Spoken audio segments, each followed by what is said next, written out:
Hello and welcome to another midweek episode of the Successful Mentalist podcast. Of course, my name is Ashley Green. Stop my opening. What? I was going to open this episode, and now you've decided to open the episode about Oprah. What? This is absolute confusion. What? Well, there we go. That's not how we like to open our podcasts, ladies and gentlemen, but thanks for coming. Anyway, let's get back to the actual conversation. Our favourite stage openers. And I'm going to segue as if that is completely normal. But yeah, this is a really fun one. And this is a really fun one because our answers are actually, well, they're not really openers in that sense. They're completely different to the norm. And I know that you're really quite excited about sharing your approach, Ashley. So what is your favourite stage opener? Yeah, something really interesting, and we've kind of done it here, to be quite honest. Setting a scene, setting like, oh, this is different. Whoa, what's happening? And now you're kind of all captivated. Listen to this podcast. It's like, whoa, this is different. It links into something I do, and I've done this multiple times. Picture this. I come on. The stage is lit. There's no one there. And I venture on in this creepy, mysterious vibe. There's a strange music in the background. I'm staring at people and clicking and humming away. And the first few minutes, I do nothing. Yet I capture people. And I capture their attention because there's some weird tension in the air because I'm about to do something. And then I lead into this very strange, very bizarre, twisted voodoo routine with someone. But the beauty is, Aidan, I don't open straight away and it's like, bang, I've stolen your watch, bang, this is over here, bang, I can read your mind, gotta get in quick to gather attention. I'm going in very slowly and I'm gathering people's attentions by other ways, by being interesting, by setting a scene, by setting a tone, building tension. For me, my favourite opener is not the silly little trick that's associated with the voodoo routine. It's the build-up going to it. Those first few moments before I get to the actual trick. The tension and just that moment of wonder when I look around the audience and I see everyone like, oh my God, this guy's a psychopath. What the hell is going to happen? I'm so interested yet afraid. That's really beautiful for me. And I know you've come here listening for and wanting tricks, but there's so much other stuff we can play with. It's not just tricks that we need to really think about when looking at openers, is it? No, I mean, there's a lot of other things. And to put it in place, if you want the trick that I do to start, and this is the latest addition to my stage shows just before the pandemic hit, I didn't bend a spoon. That was my trick. But what was really important is that came about 5 minutes in. And the reason that comes about 5 minutes in is because, like, specifically in comedy clubs, this approach really worked for me. I know everybody's upstairs and everybody's all ready. I've seen everybody in the room. I've not been one of those acts that's tried to hide away and then just come out for the show and then talk to people. No, I'm there straight away. I'm casual. We're talking to people, just networking and getting to know people. You have no idea how useful that is actually in the context of a mentalism show. But when people are actually sat down, I'll wait a few minutes, and then I walk out onto the stage and head over to the other side of the stage to, like, completely uninterested in my audience, to go and check my phone, which is on the side. But everybody goes quiet the second they know the performer and the performer has stepped on the stage. Everyone went quiet, and I turned that into a joke of like, oh, I'm sorry, this is awkward. The show, this isn't actually the. I tell you what. And I turn it into a joke, like this awkward thing of, well, what's going on? He's lingering about. Is this the start? I really don't know what's going on. And I like to play on that element of confusion. But again, I'm getting inside of people's heads in the sense of, I don't want them having any idea what's going on. So why not start with that principle of, I want the start of the show, no one to know what's going on.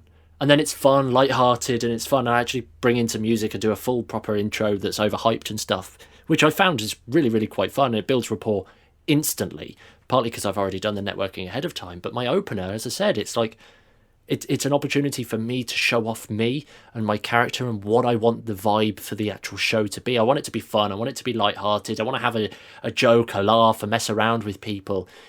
But again, like, if maybe my show was more along the lines of like that voodoo psychic like you was talking, Ashley, that definitely wouldn't work. It really comes down to sort of your character and also the show that you're gonna put out there, surely. You know what I really like? That you've touched on something that I was just thinking, because you're a bloody mind reader. But we've outlined two things. Everyone listening right now have been with their notepad and pens. Oh, what's the perfect opener that's going to work? Here we are. Oh, the boys ain't said any bloody tricks. Oh, what a disappointment. But this is the thing we have. I've said, yeah, I do this PK touch routine, and you're there, Aiden, saying, yeah, I do this spoon bend. But we just kind of made like a little don't brushing... do the spoon bend. Oh, there we go. You don't do the spoon bend without doing it. You just hold a spoon. There we go. That's it. That's a beautiful thing. We just brushed over this kind of stuff and we just went, yeah, that aside. And we focused on something which is really hyper unique, specific to our characters in mentalism. We fully understand the character, the angle, what we want people to fully understand when they come to our shows. And right from the offset, people are captivated, drawn into our world. And just within those few minutes, they fully understand us. They kind of know and can appreciate where the show's going to go from that moment. And this is a really important thing I want to let you guys know. You don't need to walk out on stage after getting an introduction, walk out and say, hey, my name's Ashley Green, the magician this evening, and today, madam, pick a card, blah, blah, blah. You don't need to go into like a trick straight away. You can just rely on setting a scene, making a moment, maybe a silly gag, building some tension. But there's other things that we can explore. You don't have to just bang, impactful magic, bang, impactful magic. Yeah, it might work for you, but there's other things at play, as me and Aidan have so outrightly mentioned. But I want to play devil's advocate, because I don't think this approach works in every situation. So I want to take the approach of you're paid to do a corporate gig. Right? You are paid to do a corporate gig, and a corporate gig, there's a lot more sort of, it's well known and renowned for having a lot more high stakes. Let's say when we was talking to Colin Cloud about this, it says that you've not got room for error. You can't be taking risks all the time because you're not getting paid to take risks. You're getting paid to hit. So long as your show actually hits and it's got that good thing, then you could take risks on top of that.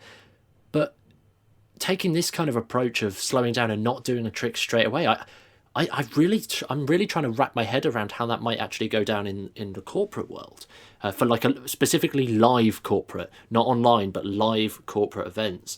What are your thoughts on that? Because I've got no idea. Yeah, I mean, I know you've said not online, but heck, I'm gonna play devil's advocate, or if that's the right thing, and actually say online. Like, yeah, when I've done certain corporate online shows, and maybe this is something that if you guys are interested we can touch base in another episode on, but I'm kind of like setting the scene beforehand, because you are right, sometimes people go to these events and they're like, oh, it's a work do. And now it's not a stage show like where people have paid tickets, like at your comedy clubs, people are like, yeah, oh, it's gonna be an amazing night. Like sometimes you're facing people like, oh, I'm going to retire next year. Yeah, I can't wait. Hate this place. I'm just here because I have to go.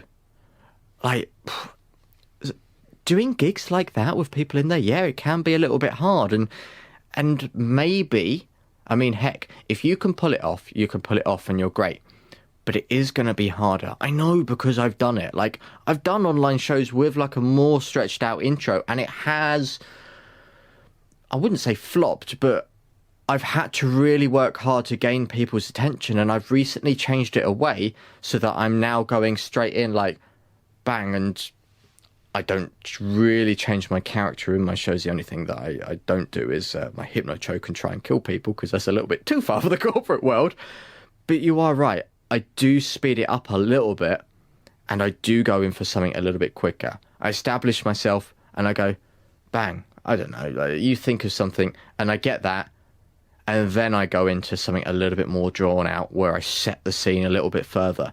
But I really kind of play it by ear. If I feel I need to use it, I have a backup in place. If I feel that my theatrical, long built-up thing is going to work. I put that in place, but yeah, there are some other things that I do to kind of combat I hate my job, I hate my work, I hate this event, I don't want to be here. And that does start with what happens before the show, especially in the corporate world, with sending stuff out, actually getting people excited, like, the event's going to suck, but oh my god, the mind reader looks really interesting. So yeah, you are battling with that, but there's some interesting things that you can especially do in the corporate world. Yeah, see, I'd really want to hear from our listeners, because I know that we've got a lot of listeners that do a lot of live corporate things, because I think online's a very different game to actually in person, and trying to map the overlaps from online to in person, especially, and we're just talking corporate for the purposes of it's very, very high stakes. You should be aiming for the absolute most amazing show, whether you're doing weddings or birthday parties or even kids entertainment or just public regardless of what you're doing. You need to be doing the best possible thing, but corporate is renowned for that high stakes environment. So if you have been doing any corporate things and you've had the opportunity to play and test with different types of openers, we would love to hear your feedback. If you drop us an email at info@thesuccessfulmentalist.com, we'll be able to actually talk to you directly and find out exactly what your experience was. And if you want to share this with the community and teach people this stuff, head over to community.thesuccessfulmentalist.com. You can actually create a post and explain your thought processes and your experiences and share your full experience testing this stuff in the real world, because we've been talking to an awful lot of people that are ready to go into the corporate world when live entertainment comes back. So if we can all help ourselves together, go back with an absolute bang, this is going to be absolutely incredible. But with that said, we're going to do a nice uncoordinated outro just because of the nice uncoordinated intro, and we'll see you next week, everyone. That's all right. Is this the end? Are we wrapping up now? We should probably wrap up. Oh. People are going to think this is staged, even though that first bit was absolutely a terrible mess up. Oh yeah. See you in a few days for a new podcast. Bye.